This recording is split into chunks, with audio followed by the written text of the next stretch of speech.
Bonjour à tous. Un grand merci au conseil scientifique de la SFAR de m'avoir invité. Madame, monsieur les modérateurs, messieurs et madame les participants, merci d'être là si tôt ce matin. Et comme tu es à plus d'un mètre des participants, tu peux enlever ton masque pour parler si Oui, mais je tu ne veux veux. pas contaminer le micro. Ah, comme tu veux. Voici mes liens d'intérêt. Un rappel également physiopathologique, puisqu'on va parler de maladies veineuses thromboemboliques chez le patient avec obésité. Il y a une belle revue qui est sortie dans le British Medical Journal il y a quelques mois, qui rappelle la triade de Virchow, dans l'association d'une hypercoagulabilité, d'une stase veineuse et de dommages endothéliaux qui vont amener à la thrombose. Donc, si on regarde la place de l'obésité dans cette triade, on sait que l'obésité va entraîner une inflammation chronique avec une altération de la fibrinolyse et une production accrue d'agents procoagulants, et notamment les facteurs von Willebrand 7 et 8. On a également, en moyenne, pas chez tous les patients bien sûr, plus de sédentarité, une immobilité qui va parfois être accrue, et donc une stase veineuse accrue, ce qui va aussi faire le lit de la thrombose chez ces patients. Et quand on parle de dommages endothéliaux, on sait que ces patients sont plus souvent opérés, donc souvent des patients chirurgicaux, et on voit que c'est dans les facteurs de risque. Et il y a également un surrisque de survenue de cancer, dont le tout fait que le patient obèse, on va le voir, va être à risque augmenté de maladies veineuses thromboemboliques. Ce schéma résume bien au niveau de la circulation comment va se passer la physiopathologie de la thrombose, et notamment à nouveau chez le patient obèse, on retrouve ici cette inflammation chronique, on retrouve cette augmentation du fibrinogène de l'interleukine 6 qui va entraîner, associé à la stase veineuse et à l'hypercoagulabilité, plus de survenue de thrombose veineuse. Et pour faire suite au topo précédent, on voit aussi que la PEP, la ventilation mécanique, qui sont souvent plus élevées et plus longues chez le patient obèse, vont aussi faire le lit de cette stase veineuse et donc de cette survenue de thrombose. Et donc, quand on résume les facteurs de risque de maladies veineuses thromboemboliques, on a certes l'indice de masse corporelle, donc qu'on soit inférieur à 18,5 ou, et c'est le cas de la présentation d'aujourd'hui, supérieur à 30, la présence d'un cathéter veineux central, si on a un cancer associé, et l'état périopératoire. Donc on voit que finalement l'obésité et tous ces facteurs de risque vont se potentialiser pour entraîner encore un surrisque de maladies veineuses thromboemboliques. Dans les études récentes, dont j'ai essayé de me concentrer, ce qui est sorti après les années 2020, puisque sinon la littérature est extrêmement large. Ce qui est nouveau, c'est dans les lambeaux en périopératoire de chirurgie ORL, donc sorti dans un des journaux du JAMA, où il démontre que, effectivement, quand on fait une prévention avec des doses standards d'anticoagulants chez les patients obèses, on a un surrisque, même pour une chirurgie ORL, de survenue de maladies veineuses thromboemboliques. Donc là, on va commencer à aborder le sujet de doses adaptées au poids éventuel de la prophylaxie médicamenteuse.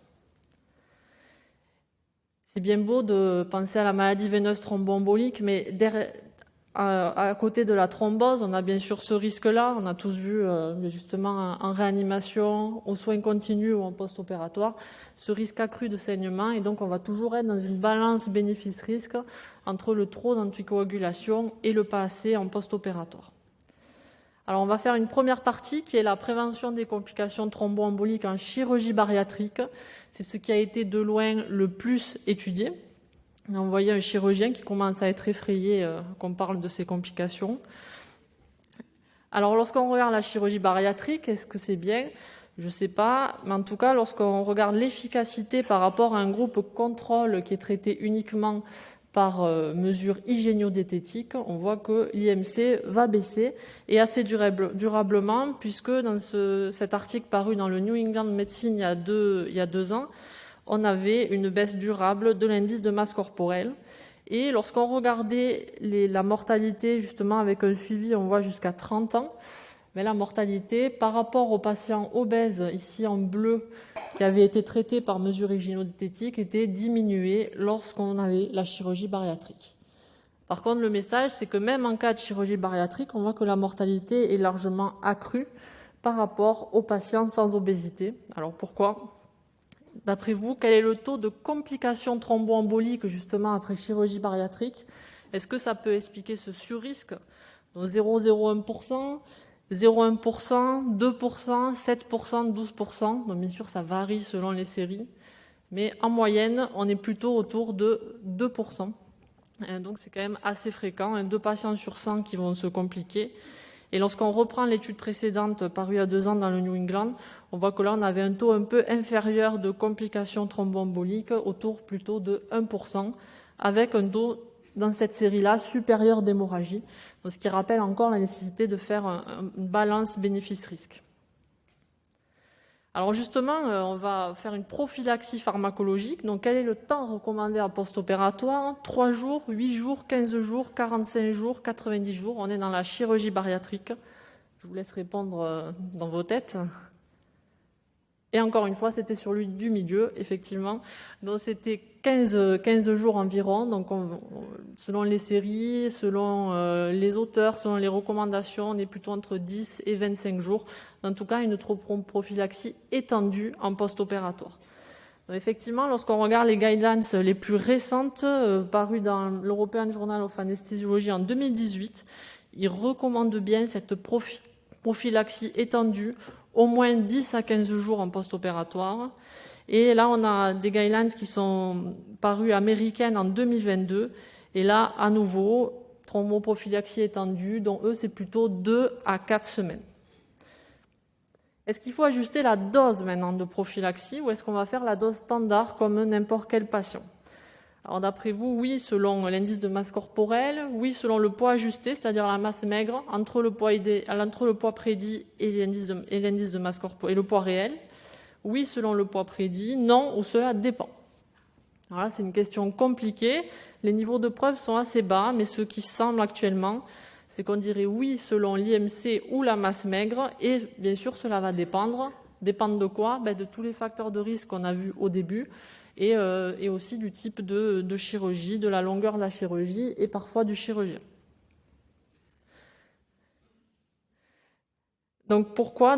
Il y a beaucoup d'études qui montrent ces résultats-là qui avaient été montrés en 2014. On a un taux plus bas de maladies thromboemboliques quand on fait une dose ajustée au poids, sans forcément, comme vous voyez sur la droite, une grosse augmentation du risque de saignement.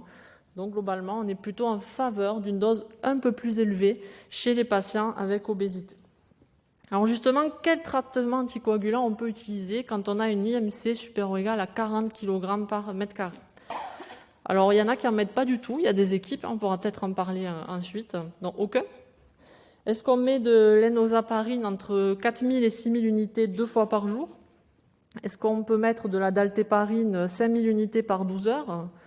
De la tenzaparine 75 unités par kilo de poids réel, du fondaparinux, pourquoi pas, 5 mg sous-cutané, et des anticoagulants oraux. Alors d'après vous, laquelle est fausse?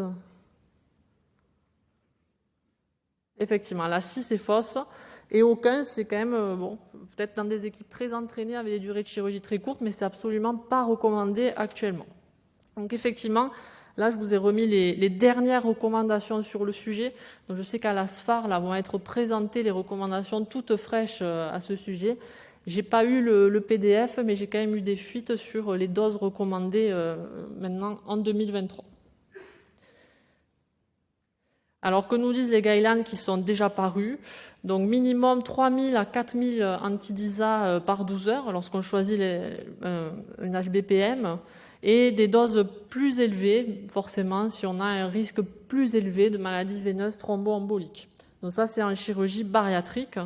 Et on avait bien sûr le groupe d'intérêt en hémostase périopératoire, un groupe français très actif qui, en 2019, a repris ces recommandations.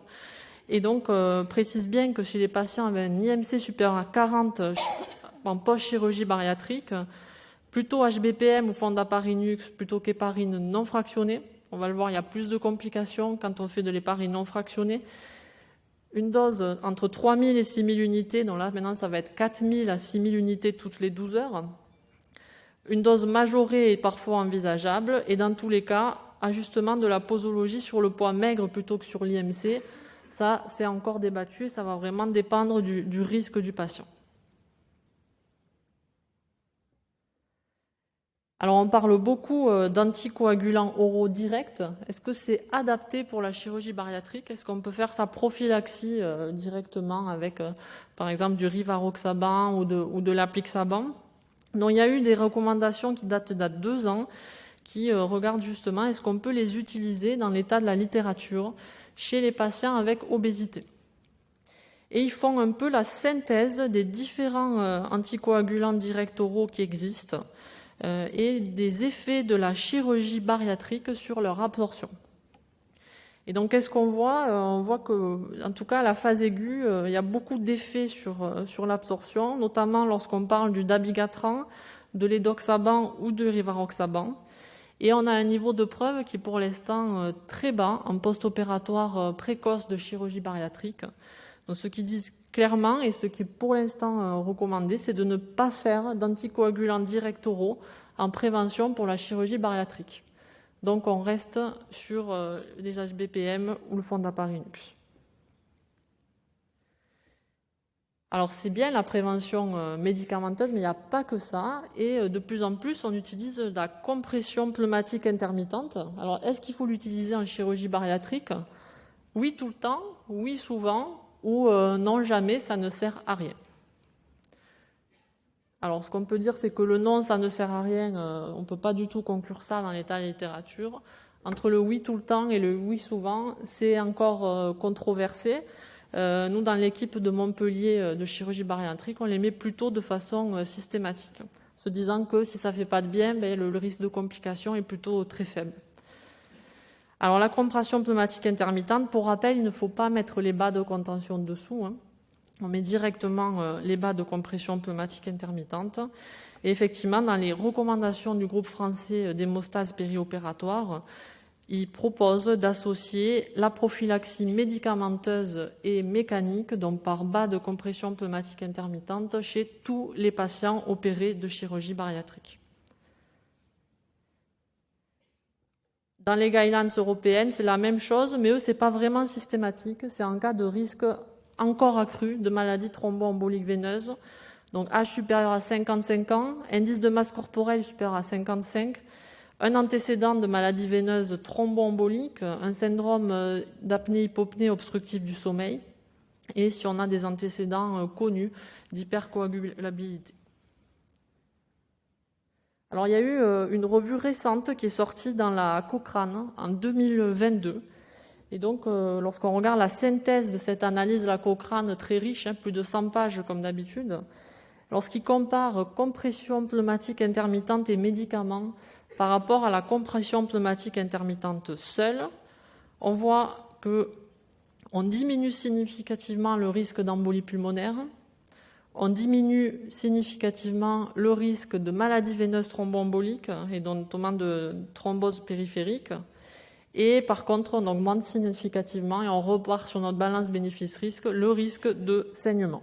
Mais bon, quand on voit la gravité potentielle d'une embolie pulmonaire chez ces patients, puisque maintenant c'est quasiment les seuls décès qu'on a, en tout cas en post-opératoire immédiat, c'est dû à une embolie pulmonaire. Donc c'est plutôt en faveur de ne pas mettre que les bas de compression et d'associer à des médicaments. Et maintenant, on va se dire, est-ce qu'on ne peut pas mettre que les médicaments sans mettre les bas de compression? Donc là aussi, ils ont fait cette synthèse. Alors attention, niveau de preuve très faible. On n'est pas sûr de pouvoir pouler ces études, donc à prendre avec précaution. Mais ce qui ressort quand même, c'est qu'il y a moins d'embolie pulmonaire et moins de thrombose veineuse quand on associe la CPI à ces médicaments par rapport à si on fait des médicaments seuls. On passe maintenant aux autres chirurgies, donc ça va être plus rapide puisque c'est finalement souvent de l'extrapolation de la chirurgie bariatrique aux autres chirurgies quand on regarde les facteurs associés, sachant que plus la chirurgie est longue, et si elle est pour un cancer, plus le risque de maladie veineuse thromboembolique va augmenter. Donc les guidelines européennes, finalement, ils disent la même chose, 4000 unités anti-DISA par 12 heures sous-cutanées. Et le GIHP dit aussi la même chose. Chez les patients obèses opérés de chirurgie non bariatrique, il est proposé une majoration des doses d'HBPM, 3000 à 4000 unités anti-DISA toutes les 12 heures. Et donc là, on part plus maintenant avec les nouvelles recos sur 4000 à 6000 pour un IMC supérieur ou égal à 40 kg par mètre carré. C'est vrai qu'en dessous, on estime qu'il n'est pas forcément utile d'augmenter pour tous les patients la dose reçue. Alors justement, par contre, est-ce qu'on peut faire les anticoagulants oraux directs pour la chirurgie non bariatrique quand on n'a pas ces problèmes d'avoir touché à l'estomac et donc d'absorption modifiée? Alors la réponse est oui, selon les dernières études qui sont sorties. Et les deux qu'on peut utiliser dans l'état de l'art de la littérature, c'est le rivaroxaban et l'apixaban. Alors pour l'instant, lorsqu'on regarde l'autorisation de mise sur le marché en ces indications, c'est surtout après une arthroplastie de hanche ou de genou et parfois à la phase aiguë, donc ce qui nous ne conserve pas, mais en post-opératoire, c'est pour l'instant, à ma connaissance en tout cas, pas validé en post-opératoire de chirurgie bariatrique ou de chirurgie non bariatrique, excepté l'arthroplastie. Mais peut-être que dans 10 ans, on fera ça à tous les patients et on ne pensera même plus à faire autre chose, à voir. On manque de preuves. En périopératoire de chirurgie carcinologique, on a vu que c'était plus fréquent chez les obèses. Là aussi, on a une revue récente qu'on présentait au début, en 2023. Et eux, ils font la synthèse de toutes les recommandations qui ont été faites. Donc vous avez le tableau entier. Ils disent à peu près tous la même chose. Si on s'intéresse à la première partie, ils parlent quand même de prévention préopératoire. Voilà, ce qui n'est pas facile, je trouve, à faire en routine. On pourra peut-être en discuter. D'au moins 4 semaines en post-opératoire de chirurgie carcinologique. Et là, de considérer les anticoagulants oraux aussi. Et là, ils disent en particulier lorsque c'est un cancer gynécologique, d'après la littérature existante. Enfin, on a parlé de prophylaxie médicamenteuse, des bas de compression intermittente. On ne peut pas oublier la réhabilitation précoce pour toutes les chirurgies. Et donc là, on a toutes les équipes soignantes, infirmières, soignantes, kinés, médicales qui jouent un rôle majeur. Et donc là, c'était une photo donc dans notre chambre avec obésité, en réanimation, là, où on voit que le patient avec obésité pédale et on a un autre qui marche. Bon, je ne sais pas s'il y a une IMC supérieure à 40, mais en tout cas, c'est valable pour tous les patients si possible. Et là encore, ça a été bien étudié en post-opératoire de chirurgie bariatrique. Il y a de nombreuses études qui sont sorties depuis 2020 là-dessus. Et ce qu'on voit, c'est que c'est faisable et sûr. Et même dans certaines séries, on aurait une diminution des complications. Donc dans celle-là, qu'est-ce qu'ils font? C'est tout un bundle de réhabilitation précoce. En préopératoire, ils commencent à faire une perte de poids, à diminuer la durée de jeûne, notamment en liquide préopératoire, admettre les patients le jour de la chirurgie. Là encore, ce n'est pas toujours facile à faire. Au niveau péropératoire, ils évitent de surremplir. La laparoscopie, bien sûr, en priorité. Ils mettent des bas de compression intermittentes et ils évitent tous les drains chirurgicaux et ils évitent les sondes urinaires lorsque ce n'est pas nécessaire. Et en post-opératoire, une analgésie optimisée, souvent une épargne morphinique associée, une thromboprophylaxie, on voit jusqu'à 3 semaines post-opératoire et une reprise précoce de l'alimentation. Et donc, quand on faisait ça, on voit que le pronostic chirurgical, donc on n'a pas exactement le taux de maladie veineuse thromboembolique, c'est pas dit dans l'article, mais ça semble réduit proche de 0, était plutôt très bon. En tout cas, ce qui est sûr, c'est qu'on n'a pas plus de réadmission ou des durées de séjour augmentées ou une morbimortalité augmentée quand on fait ça. Donc pour conclure, lorsqu'on veut prévenir la maladie veineuse thromboembolique dans la chirurgie du patient avec obésité, on peut le faire, la prévention est efficace, c'est largement démontré. Ça prend en compte le risque de morbidité et de mortalité après la chirurgie, donc tous les facteurs de risque associés. Ce qui est recommandé, c'est une durée étendue de thromboprophylaxie post-opératoire. Lorsqu'on résume les médicaments, on en a déjà parlé, donc voilà ceux qui sont disponibles et les doses en l'état actuel des connaissances à faire. La compression pneumatique intermittente, dans tous les cas, si on a encore un risque accru de thrombose, voire même systématique en chirurgie bariatrique. Une réhabilitation précoce, une mobilisation, c'est sans doute aussi important que les deux autres combinés.